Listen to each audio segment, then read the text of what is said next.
नमस्कार, मी अतुल सर. आज तुम्हाला इंग्रजीची एक संकल्पना सांगणार आहे. खूप छोटासा व्हिडिओ, शेवटपर्यंत पहा, तुमच्या लक्षात येऊन जाईल. त्यांचा वापर तुमच्या जीवनात नेहमी होतो, पण त्याला ग्रॅमॅटिकल भाषेमध्ये त्याला काय म्हणतात आणि त्याचे उपयोग किती आहेत हे तुम्हाला सांगणार आहे. जसे की बघा, तो जी संकल्पना आहे ती तुमची काय आहे, त्याला मराठीमध्ये अनियमित मूळ रूप म्हणतात. काय हे लक्षात घ्या, अनियमित मूळ रूप.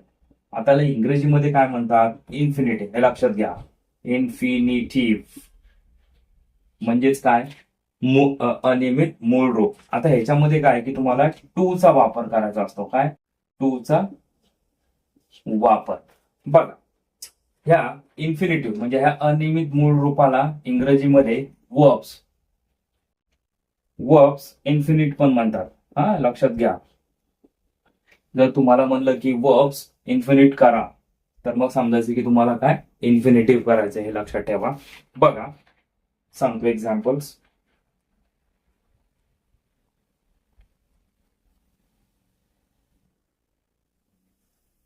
Children like to play. आता याच्यामध्ये इन्फिनिटिव्ह काय आहे, तुमचं टू आहे, राईट.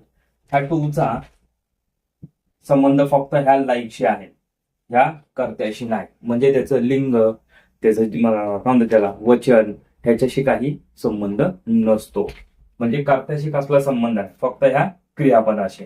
आता त्याचा उपयोग बघा. पहिला जो उपयोग आहे काय, ह्याचा पहिला उपयोग आहे नाम म्हणून करता. लक्षात घ्या, नाम म्हणून म्हणजे करता. हा जो टू आहे ह्याला नाम म्हणून पण म्हणजे नाम म्हणून त्याचा करता उपयोग पण केला जातो. जसे की बघा, to err is human. Okay, म्हणजेच काय की माणूस हा चुकीचा पुतळा आहे, राईट. त्याचा दुसरा उपयोग पहा काय आहे, नाम म्हणून कर्म. काय, नाम म्हणून. हे लक्षात ठेवा, इंग्रजी ग्रामरचं खूप महत्वाचे हे जे सांगतोय, छोट्या याच्यामध्ये पण खूप महत्वाची माहिती आहे. शेवटपर्यंत बघा, मग तुमच्या लक्षात येऊन जाईल. नाम म्हणून कर्म म्हणजेच बघा, शी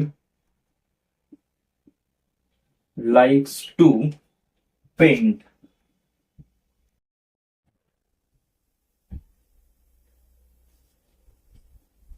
शी लाइक्स टू पेंट म्हणजे इथं बघा काय केले, नाम म्हणून करता म्हणजे कर्ता म्हणून वापरलेलं आहे. इथं शी लाइक्स टू पेंट म्हणजे इथं काय केले, कर्म म्हणून वापरलाय. त्याच्यानंतर आहे तिसरा उपयोग याचा, विशेषण म्हणून. विशेषण म्हणजे काय, ऍडजेक्टिव्ह, बरोबर. आणि ऍडवर्ब म्हणजे काय, ह्याला कमेंट बॉक्स मध्ये तुम्हाला कमेंट करायचे. बघा, take this pencil to write. आता इथे जे वापरले, विशेषण म्हणून वापरलेले आहे. बघा, आज तुम्हाला इंग्रजी ग्रामरची खूप महत्वाची संकल्पना तुम्हाला सांगितली. हे उपयोग आणि त्याला काय म्हणतात हे तोंडपाठच करा. जेवढं शक्य होईल तेवढं तुमच्या फ्रेंड सर्कलमध्ये हा व्हिडिओ शेअर करा आणि काय डाऊट असेल तर कमेंट बॉक्समध्ये कमेंट करा.